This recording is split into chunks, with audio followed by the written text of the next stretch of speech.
తిరిగి BCN news కి స్వాగతం. పశ్చిమ గోదావరి జిల్లా గణపవరం మండలం సరిపల్లె గ్రామంలో CPF private limited aqua feed mill కార్మికుల ఆందోళనలు కొనసాగుతున్నాయి. గత 11 ఏళ్లుగా థాయిలాండ్ దేశానికి చెందిన సిపిఎఫ్ కంపెనీలో పనిచేస్తున్న ఉద్యోగులు, కార్మికులు న్యాయపరమైన డిమాండ్ల కోసం గణపవరం తహసీల్దార్ కార్యాలయం వద్ద 5వ రోజు నిరసన తెలిపారు.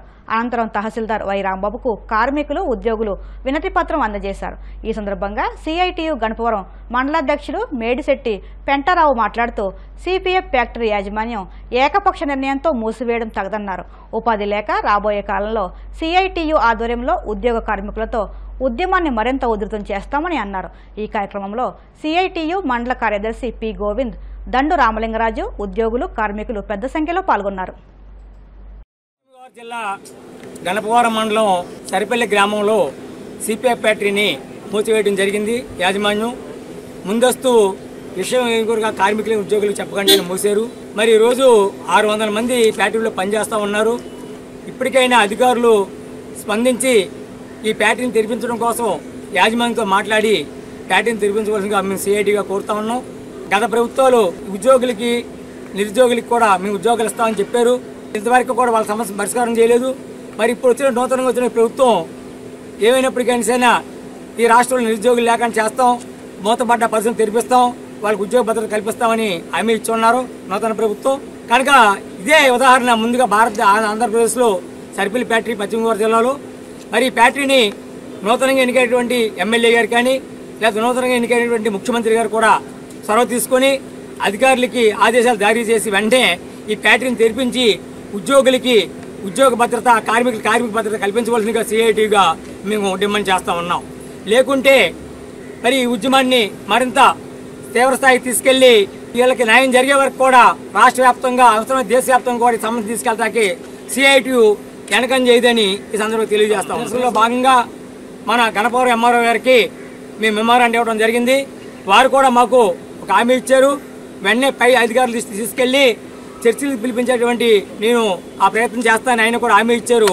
కనుక ఎంఆర్ఓ గారిని కూడా మేము ఈ సందర్భంగా అభినందిస్తూ త్వరగా యాజమాన్యాన్ని చర్చలు పిలిపించి కార్మికులకి ఆ ఫ్యాక్టరీని తెరిపించి వాళ్ళకి ఉద్యోగ అవకాశాలు కల్పించే విధంగా ఆయన కృషి చేస్తారని మేము సందర్భంగా కోరుకుంటాం.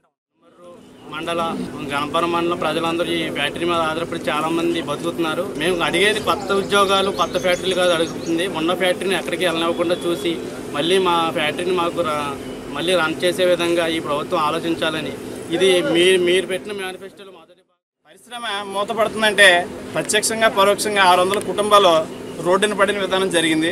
ఈరోజు సిఐటిగా మేము యూనియన్గా ఏర్పడిన 3 సంవత్సరాల నుంచి అనేక కక్షాధింపు చర్యలు సిపిఎఫ్ యాజమాన్యం ద్వారా మేము అనిపిస్తున్నాం. మాకు కూడా సిపిఎఫ్ యాజమాన్యం ఈ సిఐటి నాయకత్వాన్ని కూడా తెలపకుండా కార్మికులందరినీ ఇలా రోడ్డున పడాల్సిన పరిస్థితి వచ్చింది. గత కొన్ని నెలల నుంచి పర్మనెంట్ ఉద్యోగులు వాళ్ళ పరిస్థితి కూడా ఎంత దీర్ణ స్థితికి వెళ్ళిందంటే వారు ఉద్యోగంలో జాయిన్ అవ్వకముందు మీ దేశానికి మా దేశం నుంచి పరిశ్రమ పెట్టుకున్నది మీ గురించి అని ప్రభుత్వాల దగ్గర నుంచి హామీలు, రుణాలు పొందిన సంస్థలు ఈ రోజున ఎటువంటి అభ్యంతరాలు తెలపకుండా, ఎటువంటి ముందు సూచనలు తెలపకుండా ఇలా ఉద్యోగుల్ని రోడ్డు మీద పడేయడం అనేది చాలా దౌర్భాగ్యమైన స్థితి.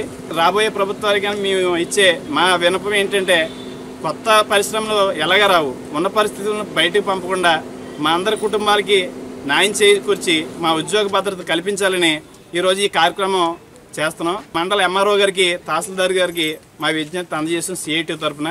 సిఐటి అండగా మాకు ఉన్న రోజులు, రాబోయే రోజుల్లో ఈ సమస్య పరిష్కరించకపోతే తీవ్ర స్థాయిలో ఉద్రిక్తత పరిస్థితులు నెలకొంది విధానికైనా మేము వెనకాడేది లేదు. నెల్లూరు జిల్లా బోగోలు మండలంలోని బిట్రగుంట పరిధిలోని టపాసుల గోడౌన్లో భారీ అగ్ని ప్రమాదం చోటు చేసుకుంది. ఈ ప్రమాదంలో ఒక బాలుడికి తీవ్ర గాయాలయ్యాయి. 2 స్వల్ప గాయాలతో బయటపడ్డారు. గాయపడిన వారిని చికిత్స నిమిత్తం ఆసుపత్రికి తరలించారు. సమాచారం అందుకున్న అగ్నిమాపక సిబ్బంది ప్రమాదం జరిగిన ప్రాంతానికి చేరుకున్నారు. మంటలను అదుపు చేశారు. భారీ మొత్తంలో నష్టం జరిగినట్టు తెలుస్తుంది. హైదరాబాద్ సిటీలో గంజాయి బ్యాచ్ హల్చల్ చేసింది. కొంతమంది యువకులు బంజారాహిల్స్లో ఉన్న ఏసీబీ కార్యాలయం పక్కన ఉన్న చర్చి దగ్గర దాడితో భయాందోళన సృష్టించారు.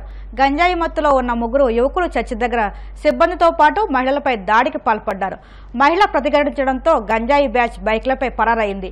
యువకుల దాడి ఘటనకు సంబంధించిన విజువల్ సీసీ కెమెరాలు రికార్డయ్యాయి. శ్రీ సత్యసాయి జిల్లా హిందూపురం ఎమ్మెల్యేగా ఎన్నికైన నందమూరి బాలకృష్ణ తన జన్మదిన వేడుకలను ఘనంగా జరుపుకున్నారు. ఎన్టీఆర్ ఆరోగ్య రథం అన్నా క్యాంటీన్ పునఃప్రారంభించి భోజనం వడ్డించారు. ఈ సందర్భంగా బాలకృష్ణ మాట్లాడుతూ అభివృద్ధి సంక్షేమం లక్ష్యంగా ముందుకు వెళ్తామని, హిందూపురం నియోజకవర్గాన్ని రాష్ట్రంలోనే ఆదర్శంగా తీర్చిదిద్దుతానని తెలిపారు. హైదరాబాద్ మణికొండలో ఓ కారు బేభత్సం సృష్టించింది. ఈ ఘటనలో ఇద్దరికి తీవ్ర గాయాలు కాగా 20 బైకులు ధ్వంసమయ్యాయి. మణికొండ గోల్డెన్ టెంపుల్ సమీపంలో ఈ రోజు తెల్లవారుజామున ఈ ఘటన చోటు చేసుకుంది. అతివేగంగా వస్తున్న కారు ఒక్కసారిగా అదుపు తప్పి గుడి పక్కనే పార్క్ చేసిన బైక్లపైకి దూసుకెళ్లింది. ఈ ఘటనలో 20 బైకుల వరకు ధ్వంసమవగా ఇద్దరికి తీవ్ర గాయాలయ్యాయి. కారు నడిపిన వ్యక్తి పారిపోయేందుకు యత్నించగా స్థానికులు వెంబడించి పట్టుకున్నారు. అనంతరం వారి సమాచారం మేరకు ఘటనా స్థలానికి చేరుకున్న నార్సింగి పోలీసులు కారు నడిపిన వ్యక్తిని అదుపులోకి తీసుకున్నారు. ప్రాథమిక విచారణలో కారు నడిపిన వ్యక్తిని మైనర్గా పోలీసులు గుర్తించారు. ఈ ఘటనపై కేసు నమోదు చేసుకుని పోలీసులు విచారణ చేపట్టారు. తెలంగాణ రాష్ట్రంలో టెట్ 2024 ఫలితాలను ముఖ్యమంత్రి రేవంత్ రెడ్డి విడుదల చేశారు. ఈ ఫలితాలను తెలంగాణ ప్రభుత్వం అధికారిక వెబ్సైట్లో పొందుపరిచింది. ఈ క్రమంలో పేపర్ 1 పరీక్షకు 85,996 అభ్యర్థులు హాజరు కాగా 57,725 మంది అర్హత సాధించారు. టెట్ దరఖాస్తుల సమయంలో ఎన్నికల కోడ్ కారణంగా టెట్ దరఖాస్తు ఫీజు తగ్గింపు నిర్ణయాన్ని ఎన్నికల కమిషన్ అంగీకరించలేదు. ఈ నేపథ్యంలో దరఖాస్తుదారులకు ఉపశమనం కలిగించేందుకు రాష్ట్ర ప్రభుత్వం కీలక నిర్ణయం తీసుకుంది. టెట్ 2024లో అర్హత సాధించని దరఖాస్తుదారులకు వచ్చే టెట్కు ఉచితంగా దరఖాస్తు చేసుకునే వెసులుబాటు కల్పించింది. టెట్ 2024లో అర్హత సాధించిన వారికి ఒకసారి ఉచితంగా డిఎస్సి దరఖాస్తు చేసుకునే అవకాశాన్ని తెలంగాణ ప్రభుత్వం కల్పించింది. కోనసీమ తిరుమలగా వర్ధిల్లుతున్న వాడపల్లి శ్రీ వెంకటేశ్వర స్వామి ఆలయంలో బుధవారం ప్రత్యేక పూజలు నిర్వహించారు. వెంకటేశ్వర స్వామికి మంగళ వాయిద్యాల నడుమ శ్రీ స్వామి అమ్మవార్లకు మేల్కొల్పు సేవ నిర్వహించిన అనంతరం స్వామికి ఐశ్వర్యలక్ష్మి హోమాన్ని జరిపించారు. శ్రీ స్వామివారి అమ్మవార్ల వసంత మండపంలో అష్టోత్తర పూజలను అర్చకులు నిర్వహించగా ప్రత్యేక అలంకారంలో ఉన్న స్వామిని దర్శించుకుని భక్తులు తరించిపోయారు. ఈ మేరకు ఆలయ చైర్మన్ రుద్రరాజు రమేశ్వరరాజు, ఆలయ కార్యనిర్వహణాధికారి కిషోర్ కుమార్ భక్తుల కోసం ప్రత్యేక ఏర్పాట్లు చేశారు. వార్తలు ముగించే ముందు ముఖ్యాంశాలు మరొక్కసారి. ఏపీలో కొలువుదీరిన కూటమి ప్రభుత్వం, చంద్రబాబు తర్వాత మంత్రిగా ప్రమాణ స్వీకారం చేసిన పవన్ కళ్యాణ్.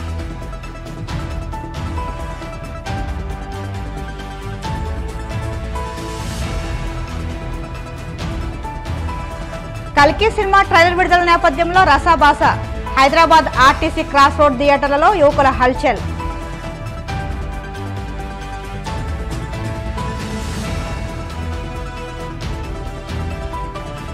కొనసాగుతున్న CPF private limited aqua feed mill కార్మికుల ఆందోళనలు. రోడ్డున పడ్డ మాకు న్యాయం చేయాలంటూ డిమాండ్.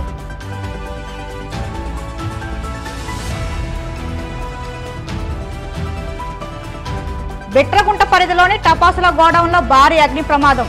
కేసు నమోదు చేసి దర్యాప్తు చేపట్టిన పోలీసులు.